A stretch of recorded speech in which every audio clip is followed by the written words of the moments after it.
Lady Beatrice Wickham was 36 years old, and London had a word for women like her, and the word was unwanted.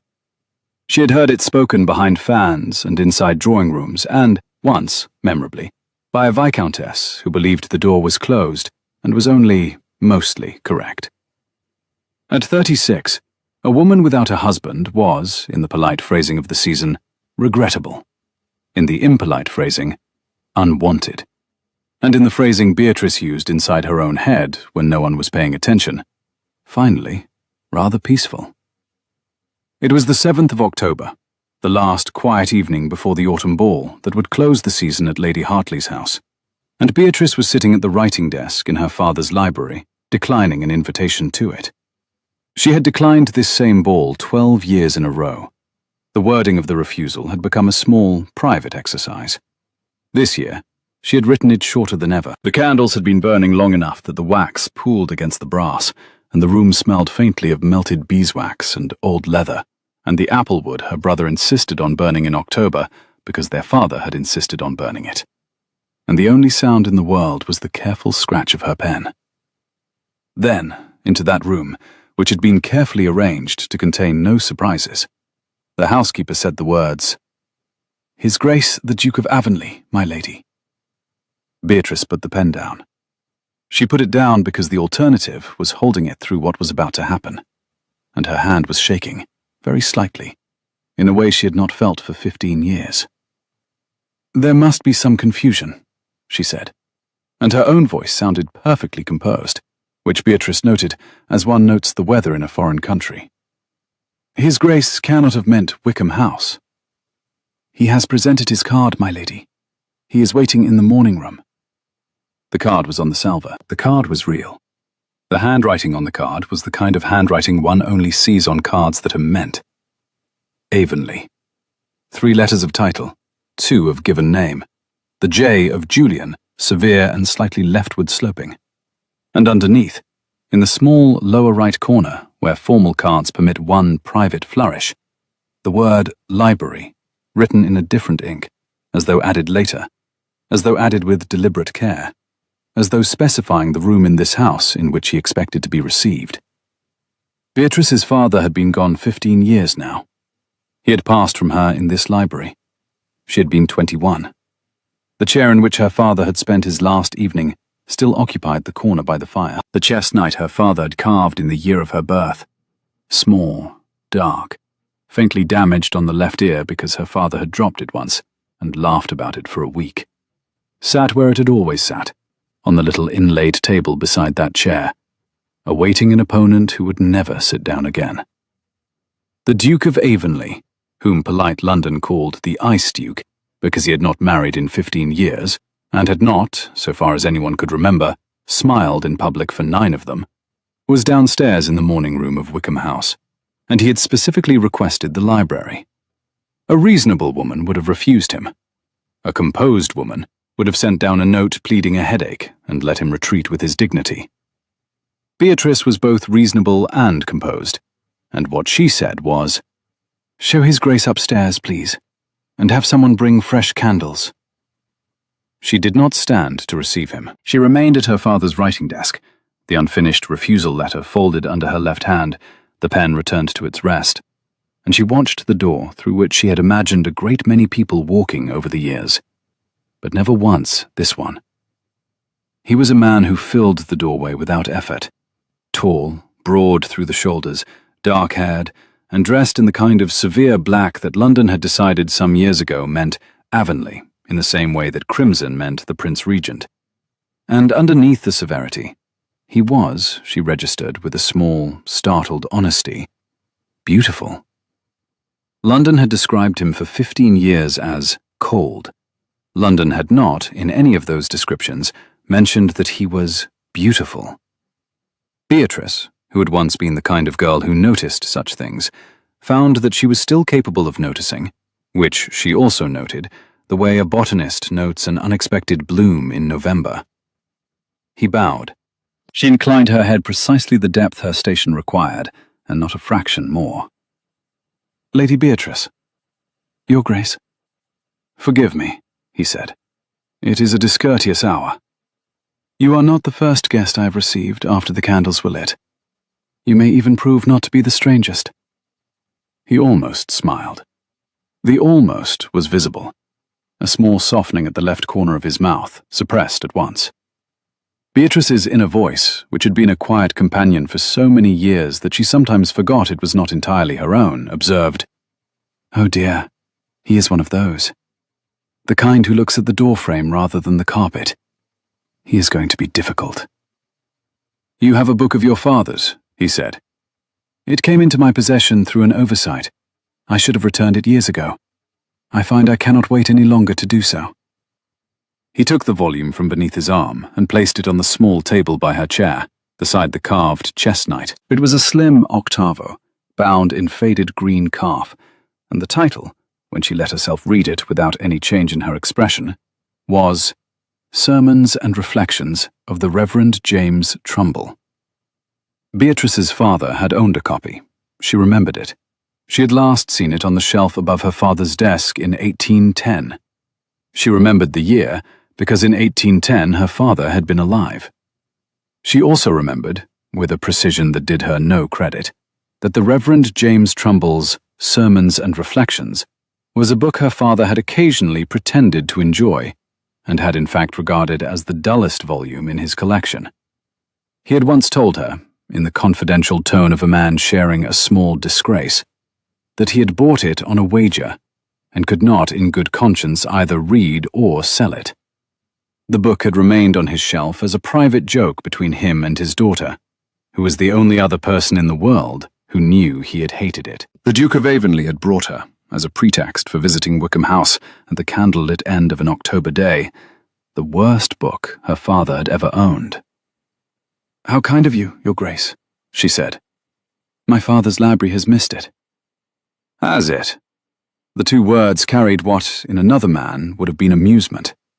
In him, they carried something quieter, a careful, attentive thing that listened for whether she had recognized the lie.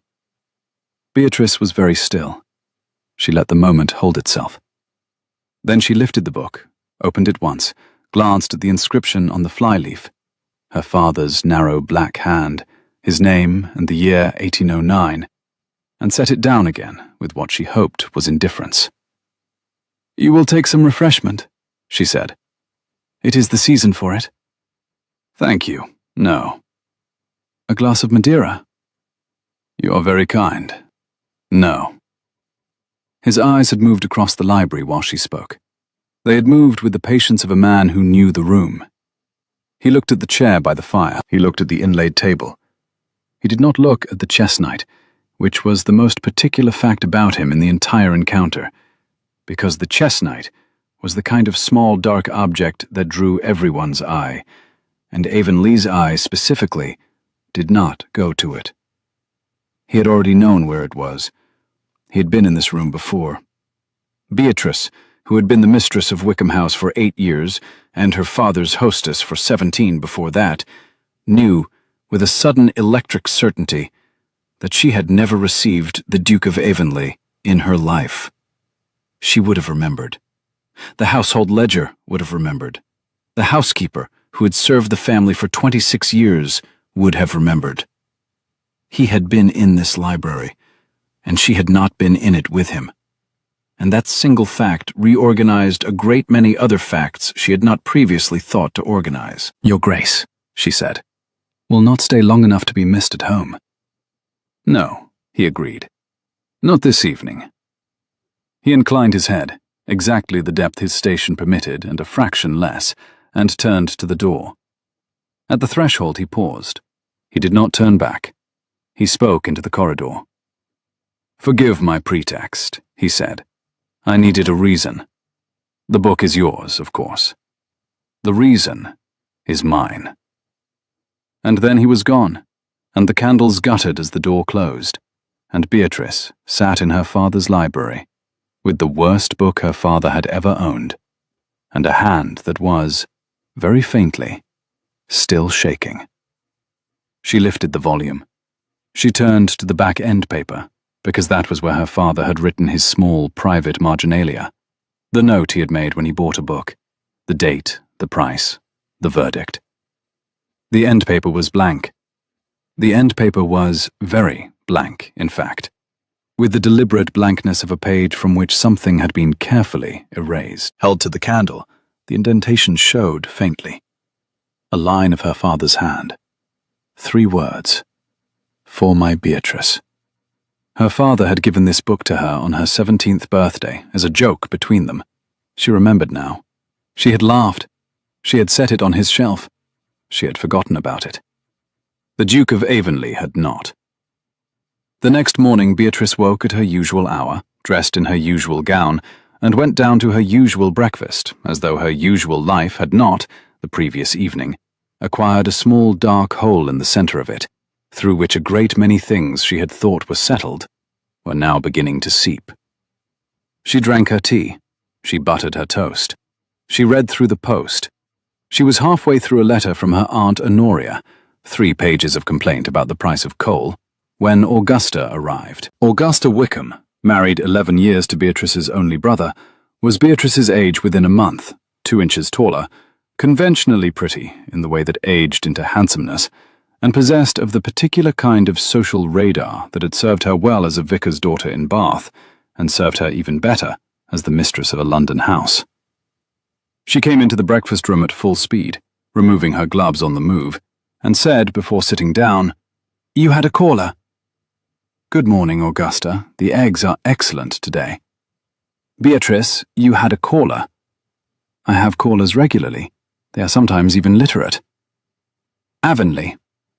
"Yes," said Beatrice. "Avonlea." Augusta sat. She did not pour herself tea. The fact that Augusta sat without pouring tea was, for those who knew Augusta, a sign of disturbance equivalent to another woman fainting. "Beatrice. He has not paid a private call on a respectable woman in 15 years. He has refused 6 different introductions this season alone. Lady Hartley has tried 3 times. Mrs. Gransby has tried twice. Even Penelope Carmichael, who is... Beatrice. Penelope Carmichael. And he has refused her in a way that has reduced her mother to medical attention. And you say yes, Augusta, Avonlea." "I did not invite him." "That is worse." "Yes, I suspect it is." Augusta picked up the toast rack, looked into it as though searching for an answer, and put it down. "What did he want?" "He returned a book." "What book?" "Trumbull's Sermons and Reflections, my father's. He had it by some oversight." Augusta narrowed her eyes. "Trumbull's Sermons? Is that the dull one your father—" "Yes." "That is a pretext, Beatrice." "I am aware of that, Augusta." "That is the kind of pretext a man uses when he requires an excuse to stand in your house and look at you." "Augusta," said Beatrice mildly, "do not allow yourself to imagine more than has happened." He looked at the room. He did not, to my certain knowledge, look at me with anything other than perfect formality. That is also a sign. It is also a sign that he was being a perfectly formal duke. Augusta picked up her tea, finally, and drank with the deliberation of a woman ordering her thoughts. The breakfast room at Wickham House was a room shaped by long habit, the same chair holding the same body in the same position every morning of the year. Augusta had always understood this about Beatrice. Augusta had also, in the quiet way of sisters-in-law who know each other better than they admit, begun to understand that something at the centre of the long habit had, in the past 16 hours, shifted by perhaps half an inch. Beatrice, who knew Augusta was looking at the breakfast room rather than at her, kept her own gaze on the stained glass over the sideboard. Her father had bought the glass at a sale in 1805. Her mother had thought it gaudy. Her father had hung it anyway. The pattern was a small, dim pomegranate split open, with seeds in red and gold, and the morning light through it was the particular warm autumn light that had been falling on Wickham House for 31 years of Beatrice's life. She had, on most of those mornings, been quite content in it. "Beatrice, I have known you for 11 years. In that time, I have seen you receive precisely 4 offers, all from men whom you described privately to me as either tedious, married, distantly related, or all 3. You refused them with what I considered indecent good manners. You have, since the year you were 28, conducted yourself in society as though you were already a widow, without ever having been a wife. You have arranged your life around the absence of any romantic possibility, and you have, Beatrice, been very good at it. Thank you. That was not a compliment. That was a warning. The Ice Duke does not bring back forgotten books to women who have spent 15 years not being looked at. Either you have been wrong about being not looked at, or he has gone mad, and I do not believe Avonlea is capable of madness. He may have been bored. Beatrice. Augusta, I am 36 years old. I will not allow myself to entertain a hope I would have to dismantle next week. I have done my dismantling. The wood is stacked. The fire is out. He returned a book. He will not come again. Augusta looked at her for a long moment. Augusta's particular gift, which Beatrice respected, was that she did not press past where her welcome ended. Very well, she said. Then you will not mind if I tell you that he has, this morning, sent his card a second time. She produced it from her reticule and placed it beside the eggs. The card was identical to the previous evening's, except that under the name in the small lower right corner, there was no instruction, only a date. 11 of the clock. Today. It was, Beatrice noticed, without permitting her face to register the noticing, not an hour at which a man of normal intentions called on a respectable woman. Augusta said, I shall stay. You shall not. Beatrice. Augusta, go home. Tell Charles I am perfectly composed. I shall send for you if I require interpretation. You will not send for me. That, said Beatrice, is also possible. He arrived at 11 exactly. He was shown again to the library because Beatrice had decided in advance that there was no point putting him anywhere else. She had also decided in advance not to be standing when he came in, on the principle that a woman who stood for a duke at the wrong angle of light could be misunderstood. And Beatrice had spent 15 years declining to be misunderstood. He bowed. He said good morning. He observed, with the same precise glance, the chess knight on the inlaid table. Observed it without looking at it, which she had begun to recognize as his particular form of attention. Your Grace, she said. I am not quite certain what I am receiving you for. I am not certain either, he said, and the honesty of it landed in the room like a small, clean shock. That is part of why I am here. She let the silence hold. He did not fill it. He stood in the middle of her father's library, neither restless nor at ease, and waited.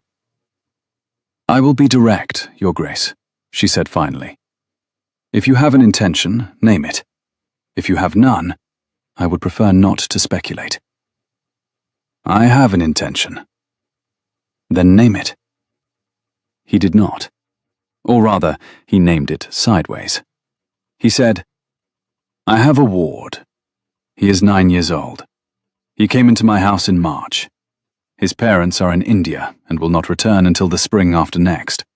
And he was sent to me because there was no other reasonable place to send him. He has not, since the day his trunk was unloaded, spoken a complete sentence to anyone in the household, including me. Beatrice waited. I have engaged a tutor. I've engaged a second tutor. I've offered him a pony, a tour of the docks, and the considered patience of 3 perfectly good housemaids. He responds to none of it. Yesterday morning at breakfast he said the word toast. That was the entire sentence. He said it twice. Your Grace. Lady Beatrice. I have been told by my housekeeper, who is the only authority in my house on subjects she does not formally hold authority on, that what the boy needs is to be read to. By a woman. By, in her precise wording, a woman who reads as though she means it. And I find that I know exactly one person of my acquaintance who reads as though she means it. And so I am asking you, with all due awareness of the irregularity of the request, to come to my house tomorrow afternoon and read aloud to a 9-year-old who does not yet know how to receive kindness. She looked at him. Your Grace, she said. Lady Beatrice. You wish me to come to your house? Yes. To read to your ward? Yes. And the pretext for this, because it is, like the book, a pretext, is what? He drew breath. He did not look away from her. The pretext, he said, is that I have asked you. The reason is that I cannot any longer afford to wait. The boy, Lady Beatrice, is real. The boy is not the pretext. The boy is the only honest thing about this visit. He is also the only reason I have left to walk through your door without making a speech I have not yet earned the right to make. And when you have earned the right? Then I shall make it. And until then? Until then, he said, I shall content myself with reading lessons. Beatrice sat in her father's library for several seconds with her hands very still on the arms of her chair. She thought about a girl of 21 in a slate-grey gown beside her father's coffin in a Hertfordshire chapel, about the slow, dignified way the next 15 years had narrowed around her until she had come to accept narrowness as a kind of jewel, about her own letter of refusal to Lady Hartley's ball, folded under last night's penrest, about Avonlea returning the worst book her father had ever owned because no other book would do, and about a 9-year-old boy who had said toast twice. She said, I shall come tomorrow at 3 o'clock. Thank you. Your Grace, I am very much aware that I am being managed. Yes, he said. You are. I should like, in time, to be managed back. Avonlea House was a tall, narrow stone building on the south side of Berkeley Square, with a black door, 3 steps, and a pair of plane trees in the front court, whose remaining leaves had turned the colour of strong tea. Beatrice had passed it perhaps 1,000 times in her life, and had never once looked at it. She looked at it now. The shutters were open. The door was painted recently. There were chrysanthemums in 2 iron pots on the steps, which struck her as a domestic touch and an unexpected one. Avonlea had not, in any of London's accounts of him, been a man given to chrysanthemums. She was admitted by a butler whose face informed her of nothing. She was conducted along a corridor whose carpet was old but excellent, and whose paintings were arranged with a particular kind of careful asymmetry that happens only when someone has thought about each one. She was shown into a room at the back of the house, small, square, walled in books, fire lit, 2 armchairs, 1 footstool, a low table, 1 cup of weak tea growing cold on the table, beside an open volume of, Beatrice recognized at once, exactly the right kind of poetry. She was shown into the room, and then she was, very deliberately, not introduced. The boy in the smaller chair did not look up. He had a worn green book held with both hands at the page he was on, and he had positioned himself so that the wing of the chair hid most of his face. He was small. He had the kind of dark hair that had not yet been cut by a man who knew what he was doing. He was, even in profile, exhausted. The Duke was not in the room. Beatrice took the larger chair without preamble. She did not greet the boy. She did not introduce herself. She picked up the volume on the low table, glanced at the spine, a slim Cooper, well thumbed, and opened it to a page that she recognized. She began to read aloud. She read not from the beginning, because the beginning was for the writer and not the listener. She read from the middle, where Cooper, in the section about hares, had written about a small wild creature he had befriended in his garden, and how it had come at length to know his step. She read in the voice she had used to read aloud to her father in his last summer. She did not look at the boy. She did not change her tone. She read as though she had been reading in this room for years, and the boy in the chair was an old listener, and there was no need to win him. She read for 35 minutes. At the end of the section about the hare, she paused, turned the page, and read about the fields above Olney. The boy did not move. The boy did not, so far as she could tell, breathe normally. The fire crackled. When she came to the end of the second section, she closed the book and put it back on the table. That, she said to the room and not to the boy, is one of my favorites. My father read it to me when I was about your age." She did not say what age that was. She did not say who her father was. She did not look at the boy. She rose, smoothed her skirt, and moved towards the door. Behind her, very small, very quiet, in the voice of someone trying out a new instrument. "Will you come tomorrow?" She turned. The boy was looking at her. He had, she registered with a tiny, small, honest pang, Avonley's eyes, though they were not Avonley's, only the family colouring, and they were red-rimmed at the lower lid, in the way of a child who has been brave for a very long time. "Tomorrow is Wednesday," she said.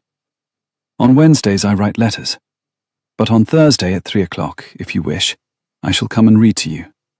We may begin the section about the spaniel." He nodded, once. He did not say anything else. He had used his sentence for the day. When she stepped back into the corridor, the Duke was there. He had not been there a moment before. He had been somewhere, listening, or somewhere, waiting. He looked at her, only briefly, and then very deliberately at the wall behind her, because what was visible in his face was, she realized, more than he could politely show. She did not require him to compose himself. She walked past him to the front hall, and he walked beside her, and at the door he said only, "Thank you." "Thursday at 3, said Beatrice. Thursday at 3. She did not let herself examine what she felt until she was in the carriage, and the carriage was 3 streets away. The second visit was the next Thursday. The boy was already in the smaller chair when she arrived. The Cupid had been moved to the low table between them, moved deliberately, with the spine aligned toward her chair. Beatrice took the larger chair, picked up the book, and went directly to the section about the spaniel, as she had promised. The boy did not look at her, but he did, after the first paragraph, shift his small weight forward by perhaps 2 inches. By the page about the spaniel and the carpenter, he had laid the worn green book of his own, which she now saw was a small Christian primer, of a kind given to children who had been shipped a long way and required a portable comfort. Face down on the arm of the chair, he kept his hand on it, the way a swimmer keeps a hand on the side of the pool. But he was, by the end of the spaniel section, listening with his whole face. She paused. "This part," she said to the room, "is the funniest part. My father was always sure he was going to laugh at it before it happened. He was almost always right." She read on. The boy, when the funny line came, made a small, quick sound that was almost a laugh, and was, in fact, the first laugh of any kind anyone in Avonley House had heard from him since March. He clapped his hand over his mouth a full second too late. He looked at her with sudden alarm, as though he had broken something. Beatrice did not smile. Beatrice, who knew exactly what was required, said as if continuing the sentence, "Yes, I always thought it was the cleverest thing he wrote. Now we shall do the part about the carpenter, and you shall not, if you do not wish, be obliged to laugh again." She read the carpenter section. The boy did not laugh, but he uncovered his mouth, and by the 3rd paragraph, he was watching her openly. When she closed the book, the boy said, in a complete sentence of 7 words, "My mother used to read this part." It was the most he had said in 8 months. Beatrice, without any visible adjustment in her face or voice, said, "Then we shall read it together. On Mondays we shall read the parts your mother knew. On Thursdays we shall read the parts she did not. By Christmas we shall have a list, and you shall write to her in India and tell her which parts you preferred. She will, I think, be very glad to hear it." The boy nodded. Then, in a voice still very small, but a fraction less careful than before, he said, "Yes, please." Avonley was at the door. He had come in at the laugh and stayed. She had felt him the whole time without looking up. She rose, put the book on the table, and turned to him without ceremony. "Your Grace, Thomas has informed me that his mother used to read the spaniel section. We are agreed that on Monday I shall come at 3, and we shall read the parts she knew."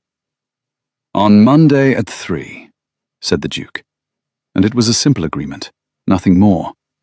But the way he said it, the way he held the corner of the doorframe with the very tip of one finger, made it clear that he was a man who, in the past 20 minutes, had heard his ward laugh for the first time, and had been required, in the corridor, to do whatever it is a duke does to his face when he cannot, in dignity, weep. Beatrice did not give him long enough to recover entirely. She walked past him to the front hall. He walked beside her. At the door he said, quite low, "Lady Beatrice." "Yes." "He has not laughed since March." "I know," she said. "He may laugh more than once a week, in due course. We shall not rush him." For 3 weeks, on Thursdays and Mondays at 3, Beatrice came to Avonlea House and read to a boy named Thomas. She also, by the end of the second week, began reading to a boy named Thomas while a duke named Avonlea sat in the second armchair with a manuscript he was pretending to read and made no pretense at all of looking at his pages. In the third week, the boy began to laugh. Small, dry laughs, not yet free, but definitely laughs, at the sections of Cooper that were funny, and Beatrice laughed with him, and Avonlea, behind his manuscript, made a sound like a man clearing his throat that was not, she suspected, anything of the kind. He made the sound twice in one afternoon. Beatrice, who had spent 15 years being precisely calibrated about what she allowed herself to register, found that she had begun to register it. On the Wednesday between the second and third readings, Augusta, having received an invitation she considered impossible to decline on Beatrice's behalf, produced 2 cards for a card party at Mrs. Gransby's house in Cavendish Square, and presented them at the breakfast table with the air of a woman placing 2 pieces of evidence before a magistrate. "You are coming," she said. "I have already accepted on your behalf. You may scold me on the carriage ride." "Augusta." "It is small. 18 people. I have the names. There is no plausible reason for you to refuse, and I shall, if you make me, fabricate one for you in writing. He will be there." "Augusta, I am beginning to think you have appointed yourself my chaperone." "I have. Charles has agreed in principle. He is not yet aware of the details, but he has agreed in principle, which is the most important kind of permission. Wear the dark blue, Beatrice. I am tired of seeing you in slate." So Beatrice wore the dark blue, which she had not worn for 4 years, and went to Mrs. Gransby's card party. There were, as Augusta had promised, 18 people. There were 3 card tables, 2 whist and 1 piquet. There were small, fierce, intelligent canapes, and not very much wine. There were also, Beatrice noted within the first minute, 2 persons whom Augusta had not, in the carriage, mentioned. One was Avonlea. The other was Lady Vesper. Lady Vesper was small, very upright, white-haired, and arranged on a small, straight chair near the fire, as though she were a reigning monarch giving an audience. She was watching the door. She had been watching the door, by the look of her expression, since the first guest had arrived. When Beatrice was announced, Lady Vesper's eyes moved exactly the distance required to register the new arrival, and not a fraction more. She did not, then or at any point in the next 2 hours, look at Avonlea, who was at the second whist table. Mrs. Gransby, flustered, kind, conspicuously well-meaning, pressed Beatrice's hand at the door and said, "Lady Beatrice, so glad. We thought a quiet evening of cards, nothing too grand." "Most kind, Mrs. Gransby. Lady Vesper, you remember Lady Beatrice Wickham?" "I do not believe I have had the pleasure," said Lady Vesper, who had known Beatrice's mother in 1808, and had been, in fact, at Beatrice's coming-out ball. "Lady Vesper," said Beatrice, with the precise depth her station required. It was not the kind of opening that promised a comfortable evening. Beatrice, who had spent her entire adult life in rooms where small, calibrated cruelties were exchanged in the language of forgetting, recognized Lady Vesper's opening move at once. She did not respond to it. She inclined her head and turned to Mrs. Gransby and asked, with perfect interest, whether Mrs. Gransby's eldest had returned from his travels. She played whist for an hour. She played, as it happened, against Avonlea, with Augusta as her partner, and a young Mr. Thornton as his. She and Avonlea did not, across the green felt of the card table, meet each other's eyes for any longer than the play required. He played well. She played better. Augusta, who had not won a hand of whist in her life until tonight, was so startled by their accumulating tricks that she began to giggle, which she covered behind her cards, and then, when this proved insufficient, behind her napkin. By the end of the rubber, Beatrice and Augusta had, between them, 21 points to Avonlea, and Mr. Thornton's 9. Avonlea, whose face throughout had not changed by a fraction, said as he gathered his cards, "Lady Beatrice, you play." "My father played." "Yes." He insisted. He said it was a useful discipline. He was right. Across the room, Lady Vesper had not lifted her head from her own card table. She was, Beatrice noticed without turning, listening with great attention to her own partner's small comments. She was also, very certainly, listening to whatever could be heard from the second table. It was, Beatrice realized with an electric clarity she had not anticipated, less Beatrice that Lady Vesper was watching, and more the shape of the air between Beatrice and Avonlea. At the changeover between rubbers, Mrs. Gransby made an introduction Beatrice had not asked for. She brought a Lady Henrietta Lowther, a woman Beatrice had met perhaps 8 times in her life, across the room and said, with the brittle helpfulness of a hostess trying to head off a draft, "Lady Henrietta has been telling me the most delightful gossip about the Pemberton children. Lady Beatrice, you must hear it."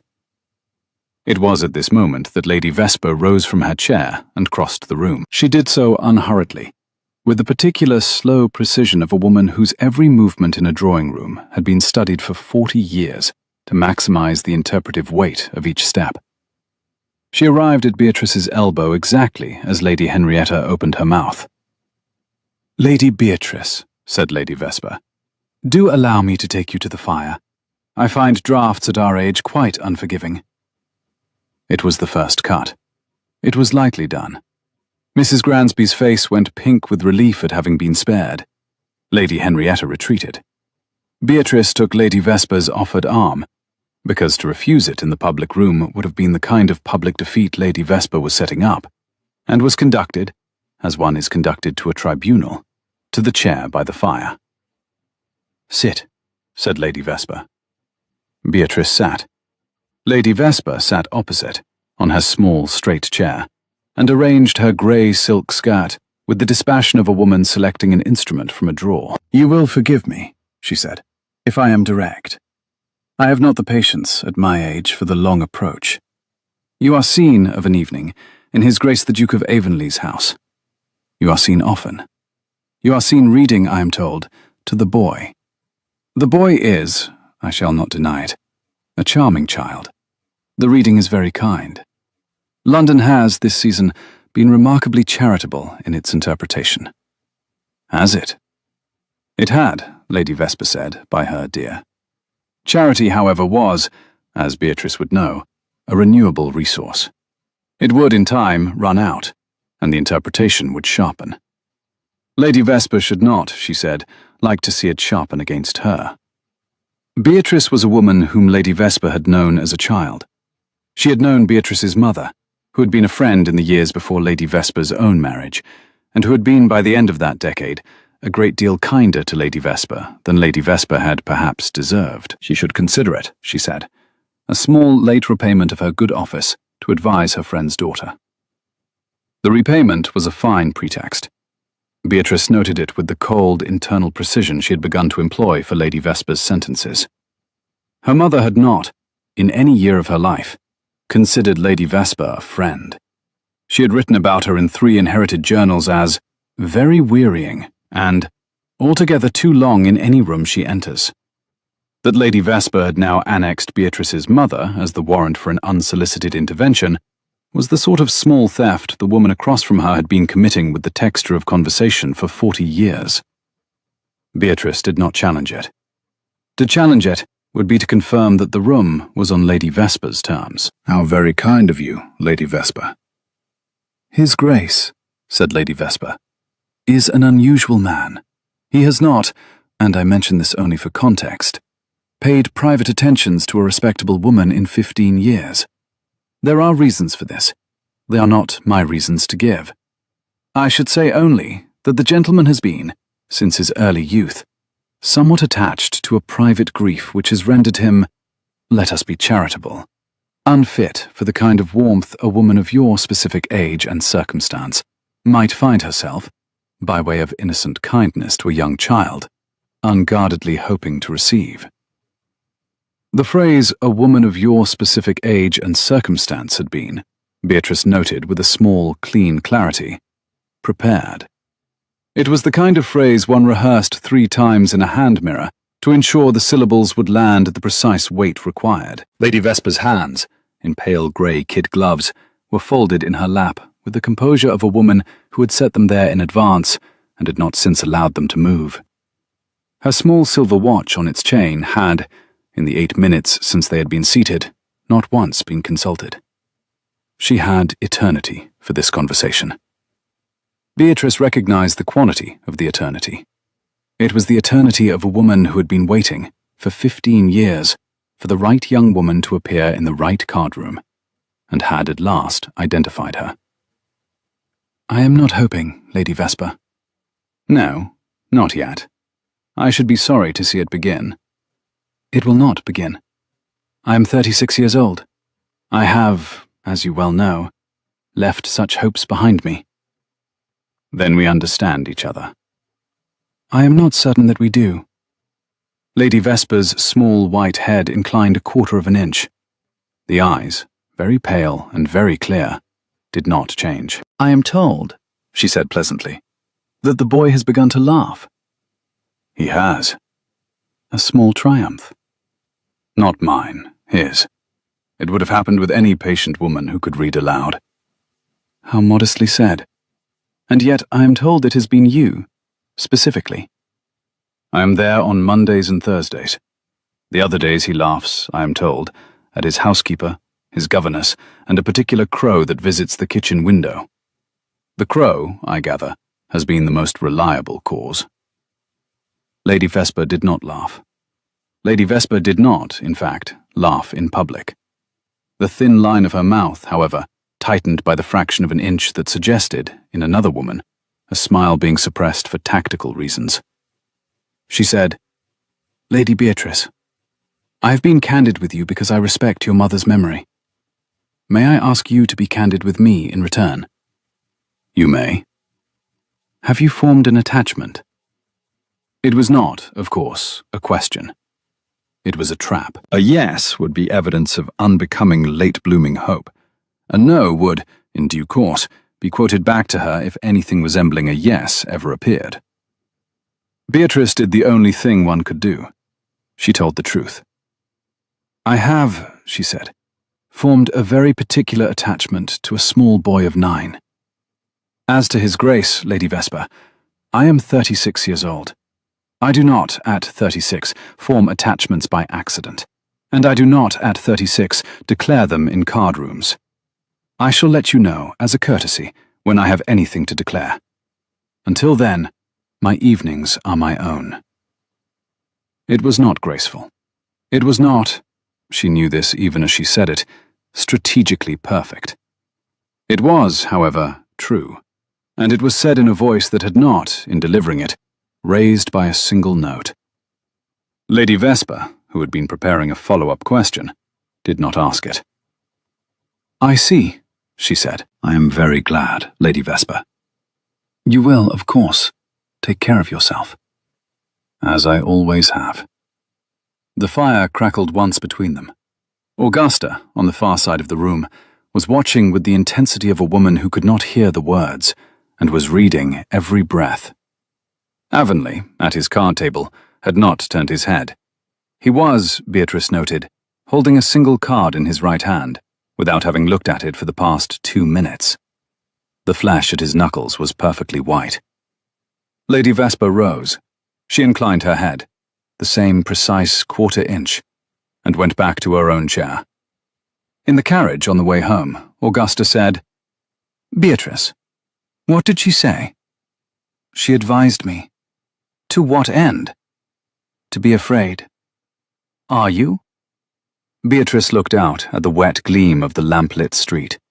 She thought about an upright old woman with very pale eyes, whose particular gift had been the reduction of other women's lives to small, careful corrections. She thought about a man 2 card tables away, who had stopped seeing his own hand for 2 minutes because he could not, in that room, do anything to defend her. She thought about a boy of 9, who had laughed at the spaniel section that afternoon, and would, she expected, laugh again on Monday. No, she said. Augusta, I think I am, for the first time in 15 years, the precise opposite of afraid. I have not yet decided what to do about it. Beatrice, she will not stop. No, she will not. What will you do? I shall, said Beatrice, begin to take care of myself, as I always have, and as perhaps I have not, until now, quite known how.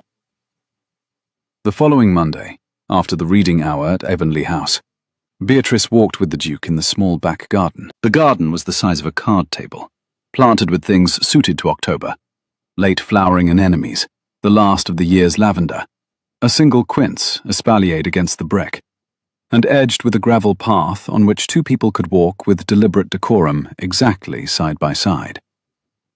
They walked for 10 minutes on the first Monday, 12 on the second, 15 on the third.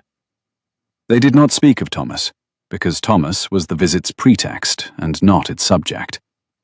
They did not speak of the late-night card party at Lady Hartley's 2 evenings before, where Beatrice had seen Avonlea across a room of 40 people, and looked away first, and felt her cheek warm in a way that had not happened since 1810.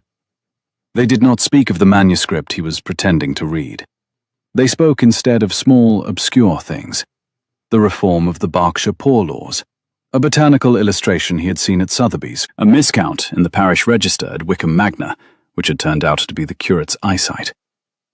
They spoke as though they had been speaking together for years, and were continuing rather than beginning. Beatrice's inner voice, observing all of this, said, "This is a man courting in disguise. This is a man hoping the disguise will dissolve so naturally that the courtship can simply step out from inside it. And this," the inner voice added, "is going to require an answer eventually. And you are going to have to decide whether the woman who has lived in narrowness for 15 years is the same woman who would step into width, and whether the answer matters." On the 4th Monday, in the small back garden, while the bare hawthorn stood like a brown fountain in the corner, and the wind moved a single dry chrysanthemum on the path between them, Beatrice said, "Your Grace." "Yes?" "I am going to ask you a discourteous question." "Please, ask it." "Why me?" He stopped walking. He did not turn to her. He looked at the hawthorn.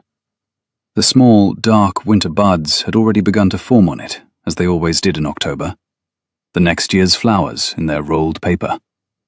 He looked at them for an unhurried length of time before he spoke. "It is too long an answer," he said, "to give in a garden the size of a card table." "Try." "Lady Beatrice." "Try." He drew breath. He began 3 or 4 times. She watched him begin and stop. She watched a man who had not, in 15 years, given anyone the chance to watch him try to begin. He was very still. The wind moved his hair very slightly. He said, finally, in a voice that was perfectly steady, because everything else about him was being held perfectly still. "Because in the autumn of 1810, when I was 23 years old, I came into your father's library on a matter of business, and you were sitting in the chair by the fire, reading aloud to him from a book of Cooper, because his eyes had begun to fail. He could not see the small print any longer. You were reading the section about the hair. I was made to wait 20 minutes for him, because he would not, he said, ask his daughter to put down the book. By the end of those 20 minutes, I had concluded several things, none of which I was at liberty to act upon. The first was that I had never heard anyone read aloud as though they meant it. The second was that you did not know I was in the doorway. The third was that I was 23 and you were 21, and you were the only daughter of a man whose health at that moment was already failing him, and I was bound by an arrangement I could not break, and I had no honorable thing to do except leave the doorway and not return to it. And the fourth, Lady Beatrice, was that I would have to wait 15 years, or longer, or all my life, before I could ever stand in a room with you again, without lying. The wind stopped. Beatrice stood very still on the gravel path of a small garden in Berkeley Square, and she felt something turn over inside her, quiet, definite, completely altering. And her inner voice, which had narrated her interior weather for 15 years with dry composure, observed, with a kind of stunned and ungovernable softness, "Oh, you waited 15 years? Yes. For what? For my mother to stop requiring my care, for my ward to be old enough to understand, for Cordelia, for the woman to whom I had been promised, to find her own life and release me cleanly from the thing my father had put on us when we were 18 years old, for Lady Vesper, who was Cordelia's mother, and who has not in 15 years forgiven any of us for any of it, to lose enough social currency that what she said about me would no longer attach itself to anyone I cared for your brother, after your father's death, to settle his affairs and find his footing as the new Earl, so that you would not be unprotected if I came to you and was refused, for your Aunt Honoria to be installed as your chaperone, for the season to become long enough that one autumn ball, more or less, would not be remarked, for, Lady Beatrice, for a very large number of small things to settle until I could ask you the question I have been wanting to ask you for 15 years, and the asking itself would not cost you anything. And you have been alone for 15 years. I have been busy for 15 years. The two are not the same. And in those 15 years, she said very carefully, what have I been to you? He looked at her then. He had not looked at her properly through the whole speech. His face was the face of a man who had just done a thing he had been preparing to do since he was 23 years old, and had never been entirely sure he would survive doing. You have been, he said, the person I had to learn how to deserve. A leaf fell. It was a small sycamore leaf, not even from this garden. It had blown over the wall. It landed on the gravel between them. Your Grace, she said, I shall need to sit down. He took her elbow without flourish, in the way a man takes a woman's elbow when she has said she needs to sit down, and he led her to the small iron bench at the end of the gravel path, and she sat. He did not sit beside her. He stood at a careful, decorous distance. She looked at her gloved hands in her lap. She looked at the small, dark hawthorn buds. She thought, he has been waiting 15 years for me to know what I have, in fact, just been told. And I have, for the same 15 years, been arranging my life as though no one was watching it. Both of these things have been true at once. Your Grace. Yes. I am going to ask you, in due course, to repeat that speech under more formal circumstances, and I shall require it word for word. It is at your disposal. For the present, I shall ask you only one thing. Yes.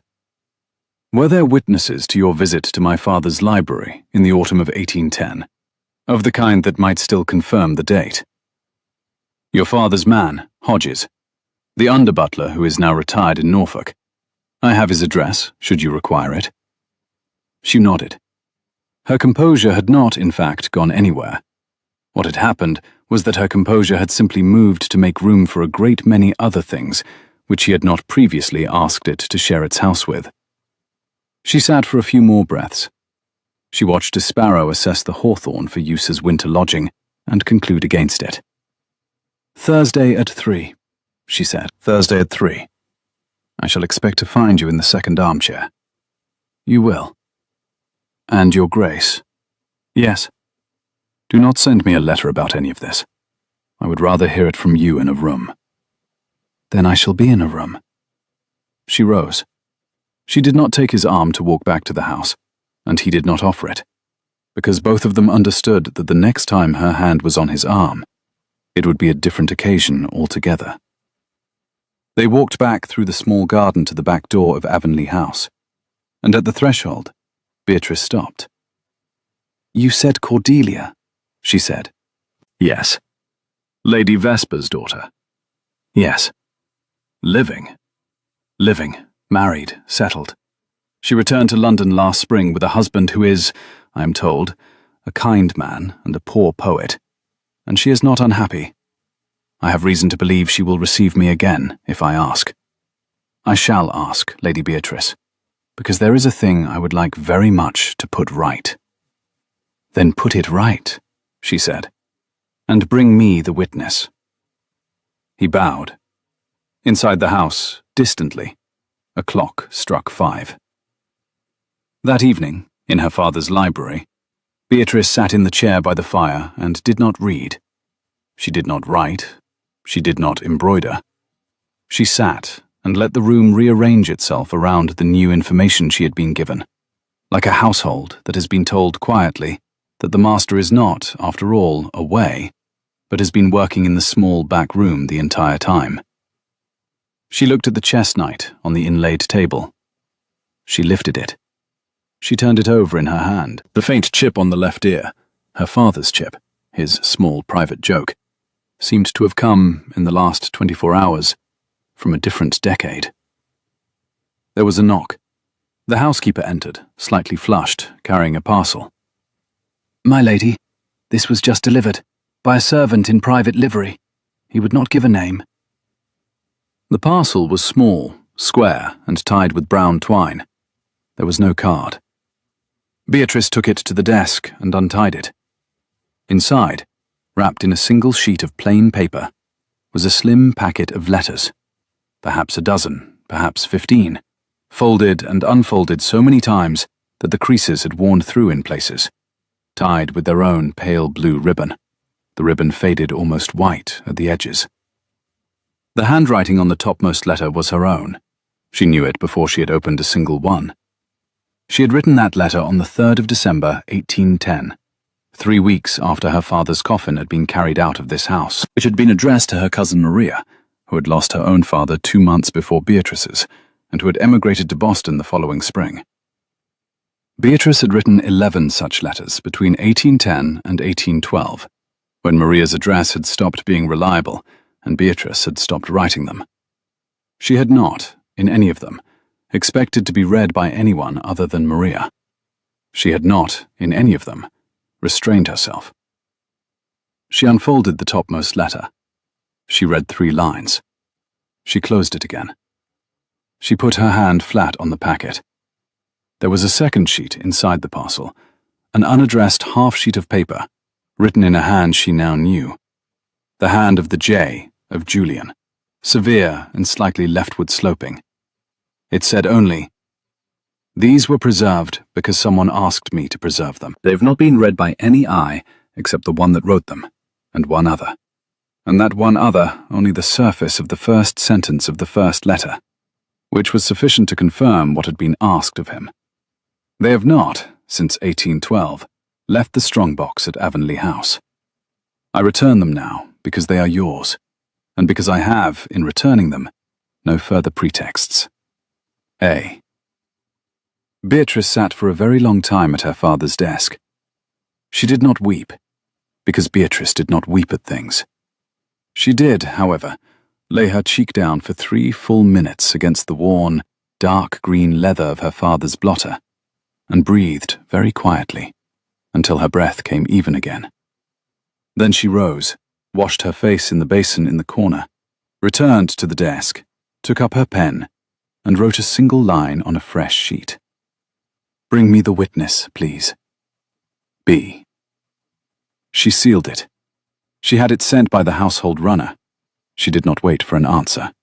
Then she did the second thing, the thing she had not done in any version of this autumn she had previously imagined. She put on her plainest cloak and walked, in the half-dark of an October afternoon, the 4 streets to her Aunt Honoria's house in Bryanston Square.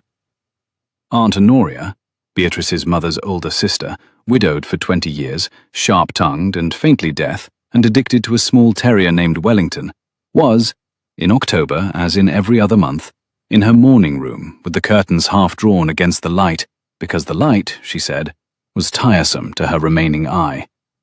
Wellington, on a tasselled cushion, did not bother to lift his head as Beatrice was admitted.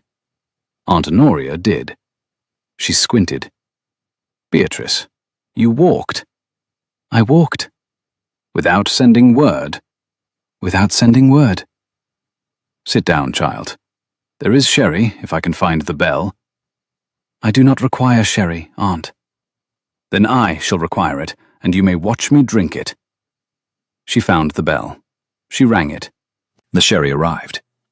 Wellington moved, with the deep weariness of a small dog who had heard this performance 100 times before, 3 inches further along his cushion. Aunt Honoria poured 1 glass for herself, and a second, smaller, for Beatrice, who accepted it because Aunt Honoria offered nothing twice, and arranged herself in the second chair, with her remaining eye narrowed to a crease. "You have a question?" "I have several." "They will concern Avonlea." "They will." "Begin." Beatrice did not begin.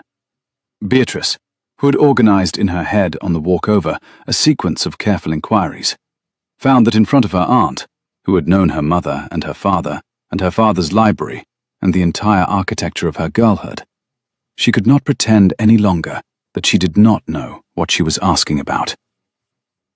"Aunt, in 1810, in the autumn, did Avonlea visit my father on a matter of business, in the library at Wickham House?" Aunt Honoria did not answer at once. She looked at Beatrice with the kind of dispassionate evaluation she gave a tradesman whose accounts she suspected. Then she sipped her sherry. Then she said, "He visited your father 6 times between July and October of 1810. The matter of business was a small estate of land in Hertfordshire, of which your father held the boundary deeds, and Avonlea required the boundary deeds in order to settle a tenant dispute. Your father, who was a thorough man, would not surrender the deeds without a personal call. Avonlea called. Avonlea called 6 times. 6 times.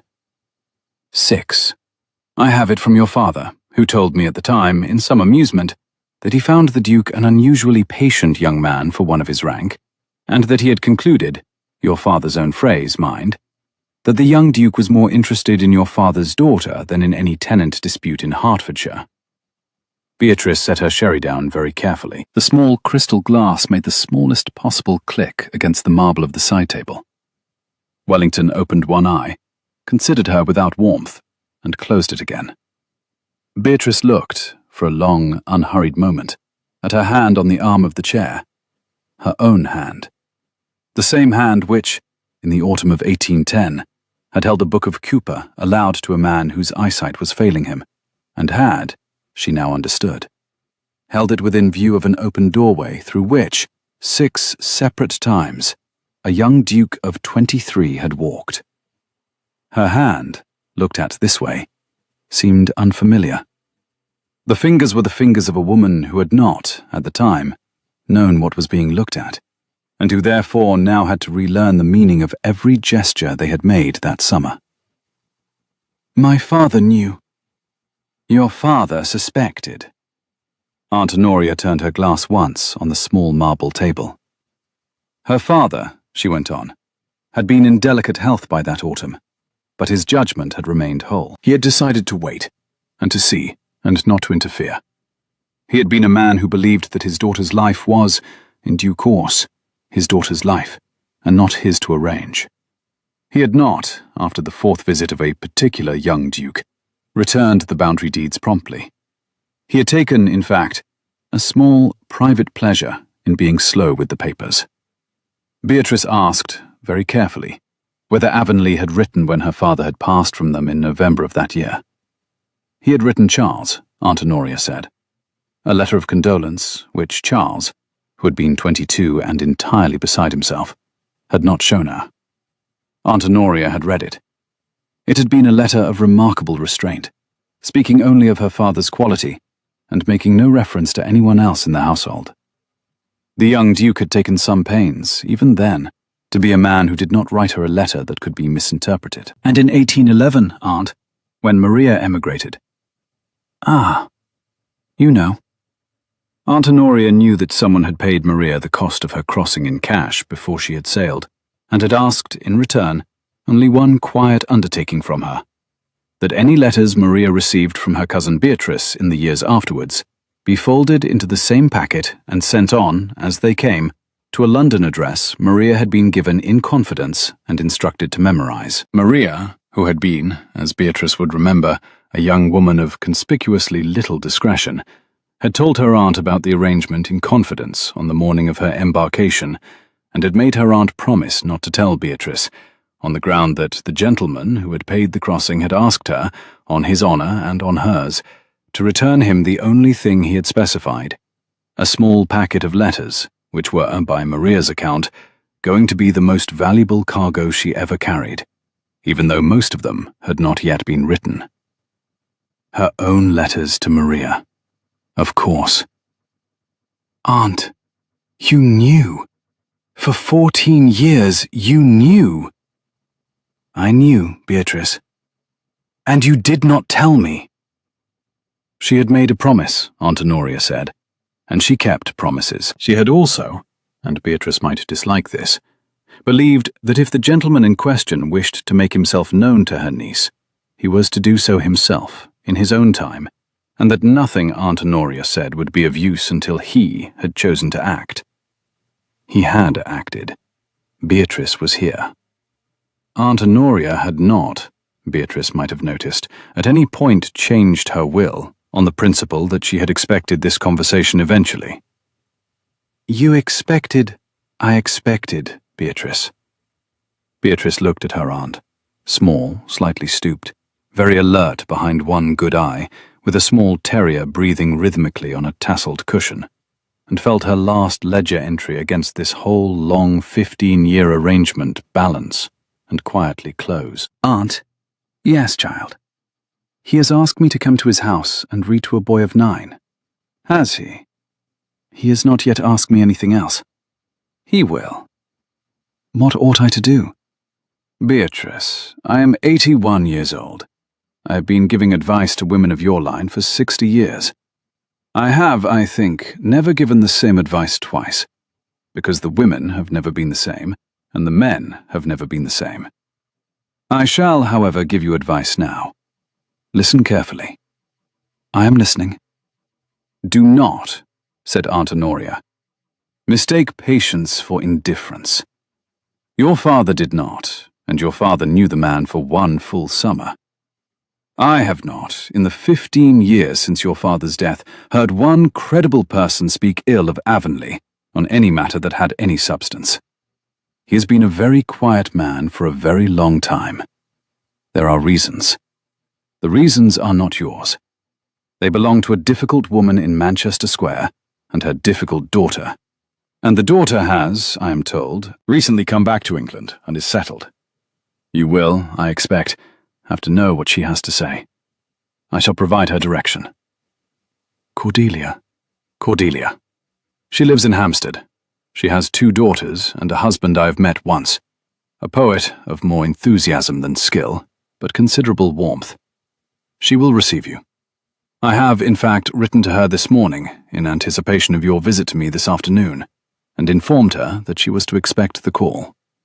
I trust you do not mind. I do not mind. Good. Wellington, off the cushion. Beatrice, finish your sherry. You have, I believe, a great deal to do this week, and I wish to be the one who told you to do it. Beatrice finished her sherry. She kissed her aunt, very lightly, on the corner of the brow that was nearest Aunt Honoria's good eye. She went home in the carriage Aunt Honoria insisted on summoning. By the time she reached Wickham House, the runner had returned, with a single sealed half-sheet from Avonlea House, on which, in the J of Julian, were written 4 words: The witness will come. 3 nights later, in the small library at Avonlea House, Not the formal library on the ground floor, but the smaller upstairs library, where she had begun, by the third reading, to settle as though it were her own. Beatrice met Cordelia. Cordelia was 34 years old, dark-haired, very thin, dressed in a blue gown so pale it was almost grey, and she walked into the room with the easy air of a woman who had, in some other country and on her own terms, become happy. She did not look like Avonlea. She did not look like any of the things London had said about her 10 years before, when London had said a great many things about her. She looked, mostly, like a woman who had read many books and intended to read many more. "Lady Beatrice," she said, and held out her hand. "Mrs. Caldecott," said Beatrice. "You are very kind to come." "I wanted to come. Avonlea has told me the broad outline. I shall tell you the rest, if you will let me." "Please." Avonlea stood by the window. He did not, at any point during the conversation that followed, look at either woman. He looked instead, very steadily, at a small framed engraving on the wall opposite. A Dutch interior, a woman reading a letter, which, Beatrice would discover later, had hung in his nursery as a child, and which he reserved as a focus point for the moments in his life when he most required not to interrupt. Cordelia sat. She did not arrange her skirts. She sat as one sits when one has decided to be efficient. She looked at Beatrice with steady grey eyes. "I shall be brief," Cordelia said, "because I think you have been brief with yourself for 15 years and deserve a clean account." She and Avonlea, she explained, were first cousins. Their fathers had been brothers. When they were both 18, the two fathers had made a private arrangement that the cousins should marry. The young people had not been consulted. Cordelia's father, she said with the unflinching directness of a woman who had said it before, had been an unkind man. Avonlea's father had been a man who believed agreement with his brother was the price of family peace. The cousins had been told they were engaged. They had not announced it. "We did not, in fact, like each other very well." Cordelia smoothed a fold of her pale blue skirt. "We liked each other quite a lot, but as cousins like cousins. Not at all in the right manner." She had already, by then, been in love with her poet. Avonlea, although neither of them said it for the first year, had been in love with someone else. They had confided in each other in the second year, and had agreed, between themselves, to honour the arrangement until they could honourably break it. Then Avonlea's father had become ill. Then Avonlea's father had passed from them. Then Cordelia's father had also become ill, and after a period that had lasted longer than expected, had also passed. Cordelia named these losses without flinching, but she paused after each one. Small, deliberate, observed pauses, the kind a woman makes when she has settled the cost of a thing in private long ago, and refuses to perform the cost again in public.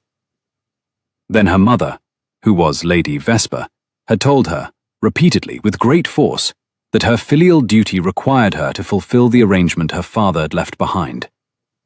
Cordelia had refused. She had refused for 2 years. "In the autumn of 1815, when I was 23, she said, I left my mother's house in the company of my poet." They had crossed to France. They had lived there for 6 years. They had been married in Avignon. The marriage had been formally annulled, for reasons of jurisdiction, Cordelia explained dryly, which lawyers had made simpler than divorce, in 1822. She had returned to England the previous spring with a second husband, the kind man Avonlea had referred to. Her poet, she said, with a small private smile, remained in France, where he was by all accounts content. "None of this, Lady Beatrice, has anything to do with you. I tell it only so you will know." She was silent a moment. The fire in the small upstairs library snapped once. Avonlea, by the window, had not turned. He was, Beatrice could see in the reflection of the dark glass, holding himself extraordinarily still. "What my mother has said about Avonlea in the past 15 years, Cordelia continued, more quietly, has been entirely the result of her grievance with me, redirected onto him because I had become unreachable. He has never given her cause. He has, in fact, behaved with such unrelenting honour towards me that I sometimes wished he would slip slightly. only so that I might be permitted to be cross with him. He never slipped. He has waited. He has, I'm told, waited specifically. The phrase landed in the room with a small, clean weight. Beatrice did not move. I came tonight, Cordelia said, because I wished to look at the woman he has been waiting for, and to tell her that my mother, who is formidable, will mistake her for a target. I would like, if you will allow me, to be of use against my mother. My mother and I are not on speaking terms. We are, for these purposes, on writing terms, which are sharper. She did not smile when she said it. She was, Beatrice registered, perfectly serious. Will you allow me? Beatrice looked at this thin, bright, perfectly composed woman and felt the last small ledger entry she had been carrying for 15 years balance itself, very precisely, into the black. Mrs. Caldecott, she said, I should be honored. In the corner, Avonlea, who had not turned from the window, let out a single breath of the kind that suggests a man has been holding one for several minutes. The autumn ball at Lady Hartley's house was held on the last Friday of October, which made it, by tradition, the closing event of the late season. It was the evening at which London accepted that the year had turned and resigned itself to retreating to country houses and small fires until February. It was therefore, by long practice, the most sharply observed event of the autumn, because every act performed there was the last public act before silence. A woman who wished to make a quiet exit from the season made it tonight. A woman who wished to declare the beginning of a new chapter declared it tonight. A woman who refused to attend was understood to have refused to attend tonight in particular. Beatrice, who had not attended Lady Hartley's autumn ball in 12 years, sent her acceptance on the morning of the third Wednesday and ordered a new gown. The deepest emerald, she told her dressmaker, with no ornament of any kind. Lady Beatrice, no ornament of any kind. The cloth is to do the work. You will be— Yes, said Beatrice. I am aware. She had not worn that colour in 15 years. Augusta arrived at Wickham House on the afternoon of the ball with a face that had been carefully arranged to look as though Augusta had not been crying. Augusta had been crying. Augusta was a woman who cried when she was happy, when she was anxious, and in approximately equal measure when she was bewildered. And Augusta had been, in the past 3 weeks, all of these. She helped Beatrice's maid with the gown. She moved a candle for the better light. She inspected the seam at the shoulder. She watched the dressmaker arrange the train. She did not, to Beatrice's grateful observation, say anything until Beatrice was fully dressed and standing in front of the long pier glass at the end of the upstairs corridor. And even then Augusta said only, Beatrice? Yes, Augusta? I should not like— Yes? I should not like to be Vesper this evening. No, said Beatrice, looking at her own reflection. Nor should I. The reflection was a woman in deep emerald silk, a woman with her hair plain and dark and pinned without ornament, a woman of 36 whose face had, over 15 quiet years, settled into the kind of composure that does not ask permission of mirrors. She did not, in any line of her, look unwanted. She looked, Beatrice's inner voice observed, with a certain dry, final satisfaction, like a woman who had finally accepted that the evening was, in fact, hers. There had been, in the past 3 weeks, a small private war. Lady Vesper had, after Cordelia's visit to Avonlea House, understood that her social information network had developed a leak. She had moved swiftly. She had paid 2 morning calls on Mrs. Gransby. She had written 4 letters. She had spoken, at some length, to a viscountess who could be relied on to repeat anything she heard with a careful adjustment of emphasis. The whisper that had emerged into the drawing rooms by the 2nd week of October was elegant in its construction. That Avonlea was, at last, after 15 years of seemly silence, embarking on the inevitable mistake of an older man's fascination with a quiet, faded woman of his own age, and that Lady Beatrice Wickham having waited her life away, was permitting herself an unbecoming late-blooming hope, and that all sensible persons would sympathize with her disappointment when, as it surely would, the fascination passed before December. It was a clever attack because it was kind. It positioned Beatrice as the object of regret rather than the object of scandal, and that, Beatrice recognized at once, was the more dangerous register, because it permitted London's finer feelings to do the work, without requiring anyone to be cruel. Beatrice had, for the first time in 15 years, ridden out into London on her own initiative. She had paid 4 morning calls. She had, with Cordelia's quiet collaboration, conducted entirely by letter and consummate strategy, begun a small reverse current. She had been seen at the British Museum with Cordelia at her side, examining a botanical exhibition. She had been seen at Hatchard's, purchasing 2 volumes of poetry in the company of Augusta, Cordelia, and a particularly well-connected Mrs. Mortimer, who was Cordelia's sister-in-law, and a woman whose sentence carried weight in 3 countries. She had written to her aunt Honoria. She had, with Augusta, hosted a small private dinner of 14 at Wickham House, the guests selected with the care of a general assembling a small, reliable column.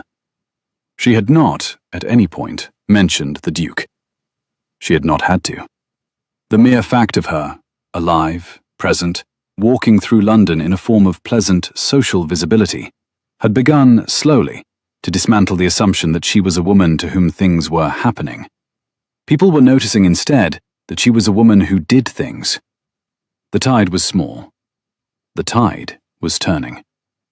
The autumn ball was where it would either turn fully or be turned back.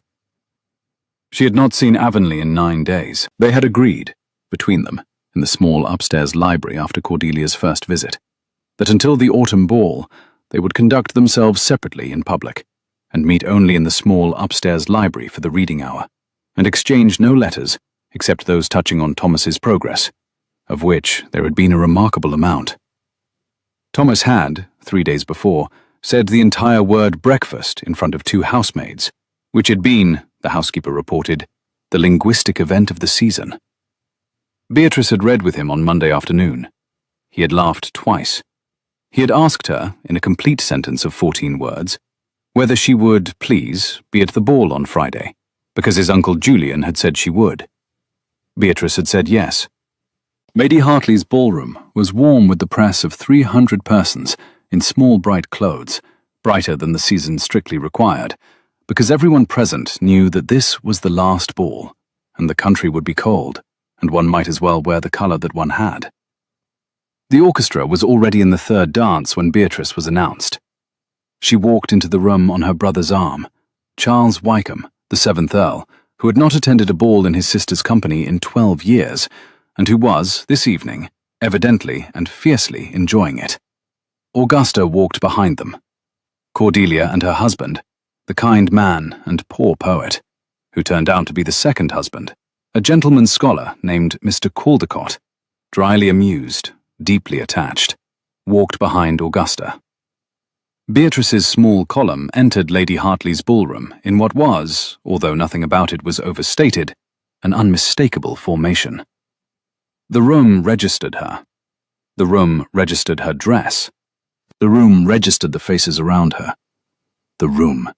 Beatrice felt this not with vanity, but with the cold professional clarity of a woman who had spent 15 years not being registered. Readjusted. Avonlea was at the far end of the room. He did not move to her. He looked at her once. She looked back once. They both, very carefully, looked away.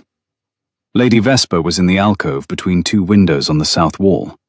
Lady Vesper was small, very upright, white-haired, and dressed with the kind of austere elegance that announces that the wearer has not surrendered to fashion in 40 years, and intends to be the principle by which fashion is measured, rather than the other way around. Lady Vesper was talking to 3 women, and Beatrice did not need to overhear the conversation to know its subject. Lady Vesper's eyes had moved, the moment Beatrice had been announced, to the door, and they had stayed. Beatrice walked into the room. She accepted a glass of something pale. She did not drink from it. She stood with her brother and Augusta and Cordelia, and she conducted, for half an hour, the kind of even-tempered, sociable conversation that does not commit any of its participants to any particular line. At minute 32, Lady Vesper detached herself from her group of 3 women and crossed the room. The room felt it. Cordelia, beside Beatrice, said quietly, "Do not let her speak first." "I shall not," said Beatrice. Lady Vesper arrived.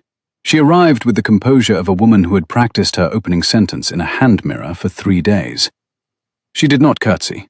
She inclined her head with the precise depth one offers to a woman one wishes to remind that one's own depth is greater. She looked at Cordelia for one cold second. She looked back at Beatrice. She drew breath. Lady Beatrice. "Lady Vesper, good evening. Allow me to present Mrs. Caldecott, but I see you are already acquainted." It was, Beatrice would think later, the small, perfect blow she had not known she was going to land. Lady Vesper had not, in 15 years, addressed her own daughter in a public room. Lady Vesper's social architecture depended on Cordelia being, for purposes of London, absent. Beatrice had simply named her present, and named her present at Beatrice's elbow. Cordelia, who had clearly anticipated the move, inclined her head with perfect politeness and said, "Mamma?" There was a silence. The silence lasted 3 seconds, which is, in a ballroom, a long silence. "Cordelia," said Lady Vesper. The word was flat. "You are well, I hope." "I am perfectly well. And in good company, I see." It was Cordelia's mildest tone. It was, for those who knew Cordelia, also her most dangerous.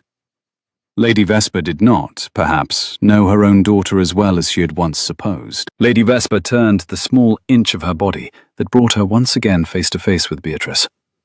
She smiled. The smile was thin and well made. "Lady Beatrice, forgive my saying so. We are women of a certain age, and it is, perhaps, the duty of friends to be plain. You have been seen very often this autumn at Avonlea House.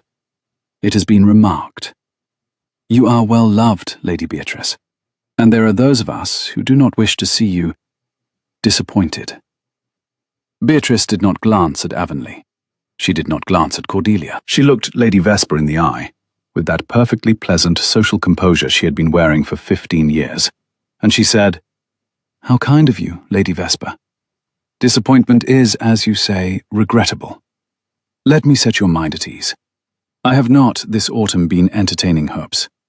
I have been assisting His Grace with a private matter regarding his ward, a boy of 9, who has been, since his arrival from India, in considerable need of being read to. We are reading Cowper. The boy has begun to laugh.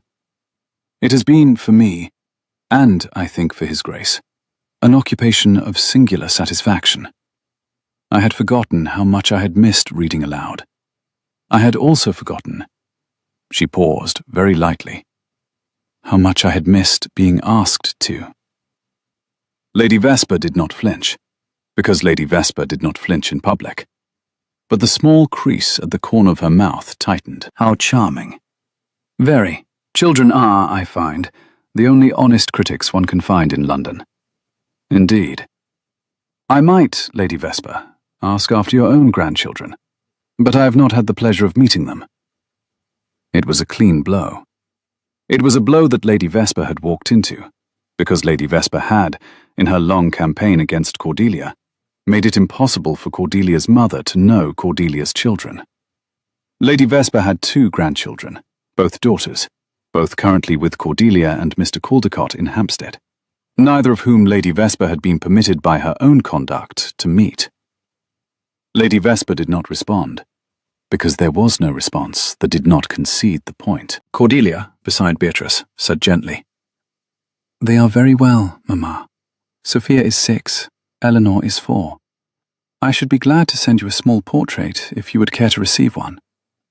Lady Vesper said, after a moment that was, for those who watched, not quite long enough to be a feint, and not quite short enough to be composure, "I should care to." "Then it shall be sent on Monday." Lady Vesper inclined her head. 3 women had seen, 4 had seen, and turned and walked away. She did not look at Avonlea. She did not look at the women in the alcove she had come from. She walked with the stiffness of a woman whose strategy had been disassembled for her in sentences shorter than she had expected, towards the far end of the ballroom and out of it. Augusta, at Beatrice's other elbow, made a small sound. Beatrice. Augusta. Beatrice, I think you have just... Yes. In about 40 seconds. Yes. While I was holding a glass of champagne. I know. I do apologize. Do not apologize. Drink it. Beatrice took the glass. She drank a swallow of it. It was, she noted, very good champagne. The room had, while she had been doing the only thing she had ever in her life done that fully resembled a stratagem, continued to hum around her at its usual pitch, with only the 10 persons within hearing distance entirely aware of what had taken place.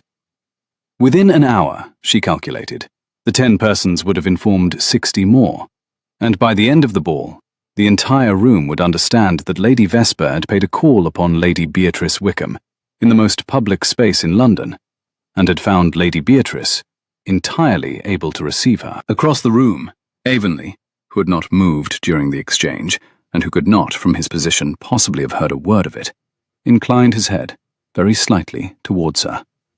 She inclined hers very slightly towards him. It was the smallest possible greeting 2 people of their station could make in a public ballroom, and it would, Beatrice knew, also be remarked. She did not mind being remarked. For the first time in 15 years, she found she did not mind in the least. The carriage ride home from Lady Hartley's ball was undertaken in silence for the first 3 minutes, a silence which Augusta, sitting opposite Beatrice with her brother dozing beside her, at last broke by saying, Beatrice? Yes? He is going to ask you tomorrow. He is going to ask me tonight, said Beatrice. In fact, in approximately 7 minutes, when this carriage stops outside Wickham House, and his is, I have no doubt, already waiting. Beatrice. Yes, Augusta. You are quite calm. I am 36 years old, said Beatrice. I have been being calm about precisely this for 15 years. I see no particular reason to break the habit in the last quarter of an hour. The carriage drew up. The Avonlea carriage was, indeed, already waiting at the curb, dark and unlit and patient. Charles Wickham stirred himself into wakefulness, kissed his sister on the cheek with the particular gentleness of a brother who had spent the evening watching his sister recover, very quietly, a long-deferred portion of her life, and handed her down. Augusta, descending behind, pressed Beatrice's gloved hand briefly.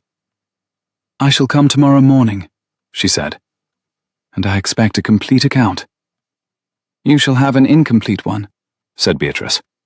Some of it is not mine to give. Beatrice. Augusta, go home. Sleep. The Avonlea carriage door opened. The Duke stepped down. He was in evening dress. He had not, apparently, gone home to change after the ball. He bowed to Augusta and Charles, who returned the bow with a degree of respect Beatrice noted afresh. Charles was a man who reserved his deepest civility. And then Avonlea said quietly, Lady Beatrice, may I have the honor of a word in your library? You may.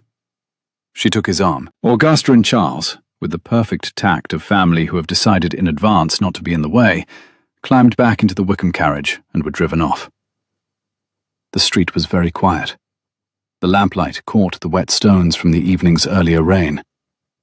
Beatrice and the Duke of Avonlea walked up the 3 steps of Wickham House together, and the housekeeper opened the door and admitted them, and conducted them, with no commentary at all, to the library on the 1st floor where this autumn had begun.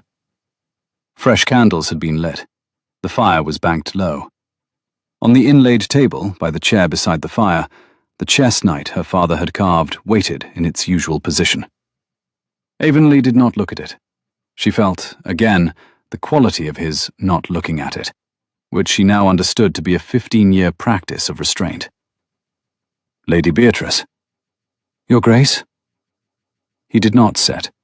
He did not pace. He stood in the middle of the library, very still. The way she had begun to know was his stillness, not absence, but attention. And he drew a breath. And when he spoke, his voice was the voice of a man giving a speech he had revised, in his own head, perhaps 3,000 times. In the autumn of 1810, when I was 23 years old, I came into this library on a matter of business with your father. You were sitting in the chair by the fire, reading aloud to him from a book of Cooper. He could not see the small print. You were reading the section about the hair. I waited 20 minutes for him, because he would not ask his daughter to put down the book. By the end of those 20 minutes, I had concluded that I had never heard anyone read aloud as though they meant it. I had also concluded that I had no honorable thing to do except leave the doorway and not return to it. I left the doorway. I have spent 15 years not returning to it. I have been, as I told you in a garden the size of a card table, busy. I am not any longer busy, Lady Beatrice. I am asking you, with the formal request I should have made 3 weeks ago, but which I had to earn first the right to make, whether you will do me the inexpressible honor of becoming my wife. The candles burned. The fire crackled once. Beatrice looked at this man, this beautiful man, who had stood in 15 years of silence in order to be standing in her library tonight. This man who had returned to her own letters, and her cousin Maria's address, and her father's worst book, and the boy who had said toast. This man who had given her, in the small back garden of a stone house in Berkeley Square, the only love letter she expected to receive in her life, and had given it without a single line of paper. She said, yes, with 3 conditions. A breath went out of him. He had been, she realized, holding it. Name them. First, I shall continue my father's botanical archive. You will not require me to abandon it. You will, in fact, on occasions when I require an additional pair of hands for the cataloguing, lend me your secretary. He has very neat handwriting, and I have, on 3 separate Thursdays, made improper use of him already. He has, I believe, enjoyed it. Second, I shall continue to correspond with Cordelia, in my own name and at my own pace, and you will not, even with the best motives, open or read those letters. It would not occur to me to open or read them. Third, yes, Thomas, the boy is mine now. We shall not, you and I, make any decision regarding his schooling, his care, or his future without consulting him as well as each other. He has, in his short life, had a very great many decisions made for him. He will not have that now in this house. You will agree to this in writing if I require it, but I shall not require it, because I take you at your word. You may take me at my word, Your Grace, Lady Beatrice. You may also now kiss me, if you would like to. I have waited 15 years for that as well, and I do not propose to wait any longer. He came across the library. He took her face in both his hands, very carefully, the way a man takes a thing he has been afraid he had broken in advance, and is finding, with cautious astonishment, that he is not. He kissed her. Beatrice, who had stopped expecting to be kissed at 28, who had stopped expecting it so completely that she had built a house and a life and a peaceful interior climate around its absence, found that her body remembered something it had not, in fact, ever quite known. His mouth was warm and steady. His hands were warm and very precise. He kissed her once, softly, as one might kiss a vow, and again, less softly, as one might kiss a woman whom one has loved without permission for 15 years, and is now permitted to love with full and formal warrant. And a third time, very lightly, as one closes a door behind oneself when one means to stay in the room for the rest of one's life. When she opened her eyes, the chess knight was, very slightly, in a different position on the inlaid table. She had not been aware of moving it. Neither, she suspected, had he. Your Grace. Yes. You may, in private, call me Beatrice. Beatrice, Yes. Will you, in private, call me Julian? In due course, she said. Tonight, I would prefer to begin slowly. Slowly, he agreed. It was 9 days later, and 3 days before the small private wedding which had been arranged for the second week of November in the chapel at Wickham House, when Lady Vesper made her last move. It came in the form of a letter from the office of the Lord Chancellor, addressed to His Grace the Duke of Avonlea, requesting attendance to discuss an irregularity arising from a private petition lodged in the matter of the guardianship of Master Thomas Avonlea Pell, Ward, with a view to the suitability of the household into which the said ward was being received, in light of recent conduct of the petitioner-respondent's affianced wife. The phrasing was the kind of careful that conceals nothing. The petitioner was identified in the third paragraph as Lady Eulalia Vesper, Dowager, of Manchester Square, who had submitted her petition under the rule of standing extended to senior female relatives of children of the Avonlea Pell line, on the ground that recent and remarkable changes in the said household, namely the engagement of His Grace to Lady Beatrice Wickham, gave rise to a concern as to the moral and educational climate into which the boy was being installed. Avonlea read the letter without speaking. He brought it to Beatrice the same afternoon, in the small upstairs library, and laid it on the low table. This is unworthy. Yes, said Beatrice, scanning. It is. It is also a letter from the office of the Lord Chancellor. Beatrice, I shall handle it. Julian. Yes? You will not handle it. We shall handle it. She has chosen the wrong ground. Beatrice. She has petitioned a court of equity. A court of equity weighs character. She has set my character on the scales without, and this is her error, taking into account whose names will be willing to be set there with mine. I have, in the past 3 weeks, been collecting names. She rose. She crossed to her father's desk, opened the lower right drawer, and removed a small folder. She placed it on the table, beside the Lord Chancellor's letter. Cordelia has written to me. Mr. Caldecott has written. Augusta and Charles have written. My Aunt Honoria has written. Mrs. Mortimer has written. Mrs. Gransby, and you will appreciate this, Julian, has written, and has been, in fact, very angry on my behalf, and has used an underline. The vicar at Wickham Magna has written. 2 of my late father's surviving colleagues from the Royal Society have written. Hodges, the under-butler your visit to my father's library was conducted in front of, has written, in a hand that is admirably plain, and carries the date of October 1810 in his own copy of the household ledger. We have, in this folder, 14 voluntary letters, and we have not yet asked the petitioner-respondent's affianced wife herself, who I understand has a number of her own observations to add. Avonlea looked at the folder. He looked at her. He drew breath and let it out, and a small, slow smile, the first full smile she had ever seen him permit in a room with light in it, rose on his face. You have been busy. I have been, as you put it some weeks ago, busy. The two are not the same as alone. Beatrice. Yes. I shall see her in the office of the Lord Chancellor on Monday morning. I shall take you with me. I shall take, with us, this folder. I shall also take Cordelia, who has informed me by personal note that she requires no permission to attend, and Mr. Caldecott, who is quietly furious. We shall, I think, settle this petition before the noon hour. And Thomas. Thomas, said Avonlea, shall not be informed that any of this happened, until he is old enough to find it educational rather than alarming, by which time it shall be a story we tell him over tea. The Lord Chancellor, on Monday morning, was a tired man, with a desk that contained more pressing matters, and who did not, to Beatrice's immediate observation, regard Lady Vesper's petition as the most inspiring document of his week. He listened. He read the 14 letters. He looked for some time at Hodges' old household ledger entry.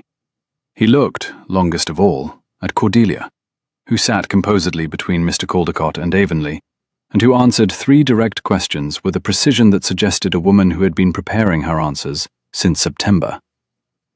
The Lord Chancellor listened to Cordelia. He listened to Mr. Caldecott. He listened, very briefly, to Beatrice. He did not look at Lady Vesper. He found against the petition. He found against it, in his careful written language, on the ground that it disclosed no facts justifying inquiry, that the engagement of His Grace to Lady Beatrice Wickham was, on the contrary, supported by the considered and voluntary attestation of 14 persons of independent character, that the petitioner had standing as a senior relative, but had not exercised that standing in the relevant decade, and that the boy in question was, by all accounts before the office, presently in the most stable circumstances he had enjoyed since his arrival in England. The petition was dismissed. Lady Vesper was, by clean phrasing and without publicity, told to go home. She went home. She did not, in the 7 months that followed before Sophia and Eleanor were brought to her drawing-room for the first time by their mother, write any further letters of any kind to anyone connected to the Avonlea Pell line. The first time her granddaughters were brought to her, she received them in a small grey gown, with her hair plain and unornamented, and offered them gingerbread biscuits, which she had baked herself. And Cordelia, who told Beatrice this story afterwards over tea at Wickham House, said her mother had wept for an hour after they had gone, and had requested, in a steadier voice the following week, that Cordelia please bring the children again. "I shall," Cordelia had said. "I am sorry." "I know, Mamma." "I have been—" "I know, Mamma." Beatrice and Julian Avonlea were married on a Tuesday afternoon in the 2nd week of November, in the small chapel at Wickham House, in a private ceremony attended by 12 people. The chapel was lit by ordinary candles. The bride wore the deep emerald gown she had worn to Lady Hartley's autumn ball, because it was, she had decided privately, the gown in which she had become the woman she was marrying him as. Augusta wept twice. Charles delivered her hand with an expression of grave, brotherly pride. The boy Thomas, small, neatly brushed, holding the gold ring on a small velvet cushion, as though he had been entrusted with the most serious object in the world, stood beside his uncle for the entire ceremony, and did not speak until the very end, when he was permitted to say to Beatrice, in a voice Beatrice would remember the rest of her life, "I am very glad, please." At the moment Beatrice and Julian were declared by the vicar to be man and wife, the Duke turned to his bride and said quietly, in a voice meant only for the two of them, "I have waited 15 years for this sentence." Beatrice, who had been determined to remain perfectly composed throughout the entire ceremony, who had in fact remained perfectly composed throughout, nodded once. She did not, even now, weep. She did, however, lift the small carved chess knight which she had brought from her father's library and slipped, on the morning of the wedding, into her glove, and she set it down on the small altar table beside the prayer book, where it had no formal business to be, and where it had, in some private way she had not yet articulated, every business to be. It was the 2nd week of May, 6 months after the wedding, in the small upstairs library at Avonlea House, which had become, by quiet and undiscussed agreement between the Duke and the Duchess, the room where the household lived. The small back garden was full of cherry blossom. The plane trees in the front court were in fresh, pale green. The boy, Thomas, was 9½ 3 inches taller than he had been in October, and he had developed an alarming habit of speaking in long sentences with subordinate clauses, which his uncle bore with public patience and private delight. Beatrice was sitting in the second armchair. They had, by silent agreement, swapped chairs at some point in the spring. She had taken his and he had taken hers, and neither of them, when this had happened, had remarked it. She had a sheet of foolscap on her knee. She was making a note for the 2nd volume of the botanical catalogue. The window behind her was open. The smell of cherry blossom and bread baking drifted in. On the low table between her and the Duke, the chess knight her father had carved sat in its usual position. They had brought it from Wickham House in November, on the day Beatrice had, formally, become mistress of 2 houses. She had set it on this table, in this room, without consulting anyone, and Avonlea had not consulted her in turn. It had simply been understood that the knight came too. She moved it forward 2 squares. Avonlea, who had been pretending to read the same manuscript he had been pretending to read for 7 months, looked up from his page. He looked at the knight. He looked at Beatrice. The faint chip on the left ear of the knight, her father's chip, the small evidence of a man who had laughed in this house 20 years before her, caught the late afternoon light. Beatrice. Yes? Are we, in fact, beginning a game? We are. I propose we begin gently. Gently. Yes.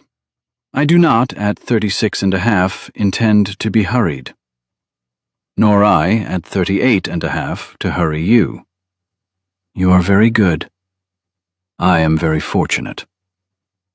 The light through the open window was warm and pale, and exactly the color of a spring afternoon in London at the end of a long, kind day.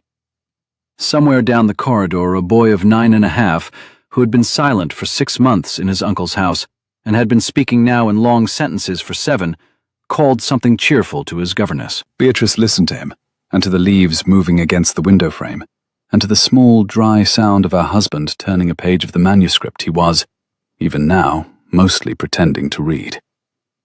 She lifted her hand from the chess knight and rested it, palm down, on the low table between them. The Duke set down his manuscript. He reached across the table without flourish. He laid his hand over hers, warm, steady, fitted to it, and around their joined hands, the small, dark, carved knight from her father's hand stood between them like a marker on a long, slow journey that had, at last, arrived where it was always quietly going. Outside, a bird Beatrice could not name began, into the pale spring air, to sing. If you have ever been told, by people who could not see you clearly, that you were too old, or too quiet, or too long alone for love to find you again, and if you have, in spite of that, kept the small private knight on your father's table where it has always sat, waiting for the right opponent to sit down, then I wrote this story for you. I think they read each other's silences for 15 years, and I think when the silence finally broke, it broke quietly, and I think Lady Beatrice Wickham had the autumn she deserved. If a particular line stayed with you, a moment in a small back garden, a packet of letters returned, a boy who said toast, leave it for me below. I read every one. There is one more story waiting by this fire, and if you stay, I shall begin it.